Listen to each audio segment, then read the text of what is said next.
নমস্কার বন্ধুরা, আমি আবারও চলে এসেছি কিছু প্রশ্ন উত্তর নিয়ে, যেগুলো খুবই গুরুত্বপূর্ণ প্রশ্ন উত্তর।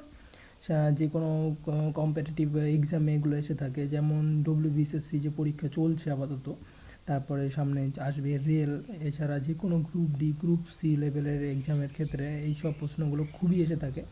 আর এগুলো খুবই গুরুত্বপূর্ণ প্রশ্ন। আমি বলে রাখতে চাই যে আমি খুব বাছাই করার পরে প্রশ্নগুলোকে সিলেক্ট করেছি এবং আপনাদের সামনে নিয়ে এসেছি। তো আশা করি প্রশ্নগুলো যদি আপনারা দেখেন, একটু দেখে রাখেন, তাহলে আপনাদের অনেক কাজে আসবে। তো চলুন শুরু করা যাক। আজকের ফার্স্ট প্রশ্ন: সুলতানি আমলে কোন প্রাদেশিক ভাষা সবচেয়ে বেশি উন্নতি হয়েছিল? মানে সুলতানের যে আমল ছিল সেই আমলে কোন ভাষা সবচেয়ে বেশি উন্নত হয়েছিল? Option A Bangla, option B Marathi, option C Urdu, option D উশুতু। অ্যান্সার হবে অপশান এ বাংলা।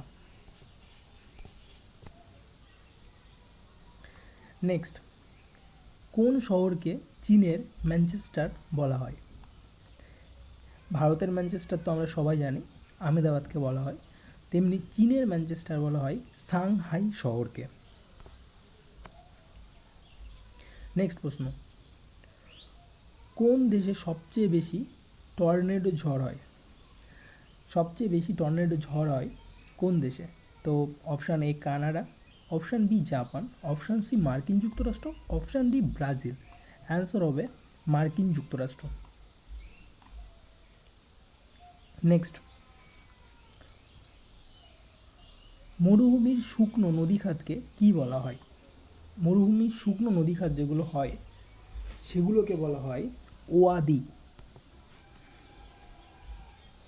নেক্সট প্রশ্ন: কত সালে রাওলাট আইন পাস করা হয়? Option A 1910, option A 1990, option C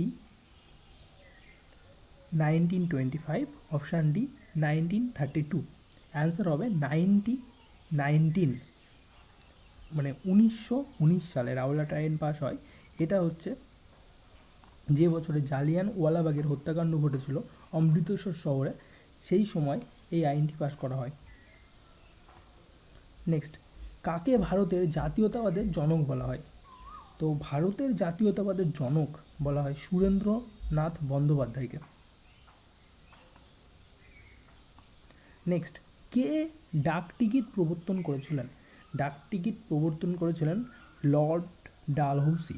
Lord Dalhousie আর একটা কাজ করেছিলেন, সেটা হচ্ছে সত্য বিলোপ নীতি যেটা ছিল সেটাকে তিনি প্রবর্তন করেছিলেন।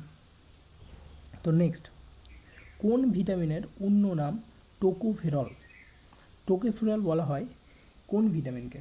অর্থাৎ এখানে অপশান আছে, option A vitamin B, option B vitamin C, option C vitamin D, option D vitamin ই।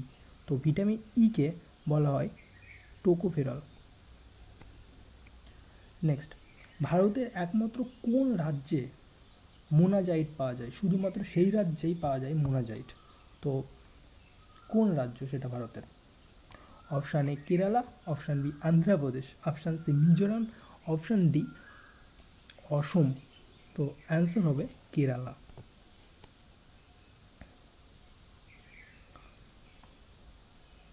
বর্তমান ভারতীয় ভাষাগুলির মধ্যে প্রাচীনতম ভাষা কোনটি? Option A Bangla, option B Tamil, option C Malayalam, option D Telugu. The right answer is Tamil.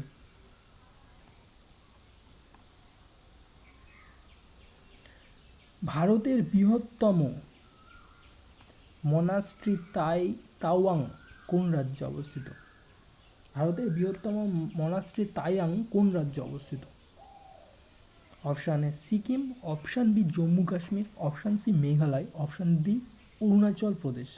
Answer হবে অরুণাচল প্রদেশ, অপশান ডি। বহুবিবাহ গ্রন্থটির রচয়িতাকে? বহুবিবাহ যে গ্রন্থটা ছিল তার রচনা করেছিলেন আমাদের ঈশ্বরচন্দ্র বিদ্যাসাগর। নিচের কোনটি রাশিয়ার জাতীয় খেলা? নিচের কোনটি রাশিয়ার জাতীয় খেলা? অপশান এ দাবা, option B polo, option C cricket, option D hockey. তো এখানে যে দাবা খেলাটা সেটা হচ্ছে রাশিয়ার জাতীয় খেলা। নেক্সট, নিচের কোন ফলে তেজস্ক্রিয় পরমাণু K40 পাওয়া যায়? অপশান এ আনারস, অপশান বি পেয়ারা, অপশান সি কলা, অপশান ডি লিচু। তো অ্যান্সার হবে কলা। নেক্সট আর আজকের শেষ প্রশ্ন, আজাদ হিন্দ বাহিনীর কোন দেশে তৈরি হয়েছিল? যেটার মুখ্য চরিত্রে ছিলেন হচ্ছে নেতাজি সুভাষচন্দ্র বোস। তো এটা তৈরি হয়েছিল সিঙ্গাপুরে। তো বন্ধুরা, এই ছিল আজকের কিছু প্রশ্ন উত্তরগুলো যদি আপনাদের উপকারে আসে আর আপনারা সামনে যে সমস্ত পরীক্ষা দিতে যাচ্ছেন তার ভিতরে যদি কোনো সময় এখান থেকে কোনো প্রশ্ন চলে আসে অবশ্যই কমেন্টে নিচে জানাবেন। আর ভালো লাগলে তো অবশ্যই লাইক করবেন। আরও যদি কিছু জানার থাকে, যদি কিছু শেখার থাকে আমাকে বলবেন। আমি বা আমাদের যে টিম আছে তারা খুব চেষ্টা করব আপনাদের সাহায্য করতে। আর চ্যানেলটি নতুন, সামনে আরও অনেক অনেক ভিডিও আসতে চলেছে, যেমন ম্যাথামেটিক্সের একটা পার্ট আসবে, হিস্ট্রির আলাদা পার্ট আসবে, জিওগ্রাফির আলাদা পার্ট আসবে। তো ভাগ করে সব পার্ট আমাদের এখান থেকে প্রোভাইড করা হবে। কারো কোনো সমস্যা থাকলে অবশ্যই কমেন্টে জানাবেন। আর যদি ভালো লাগে তাহলে অবশ্যই লাইক করবেন, বন্ধুদেরকে শেয়ার করবেন যাতে সবার কাছে শিক্ষা পৌঁছে যায়।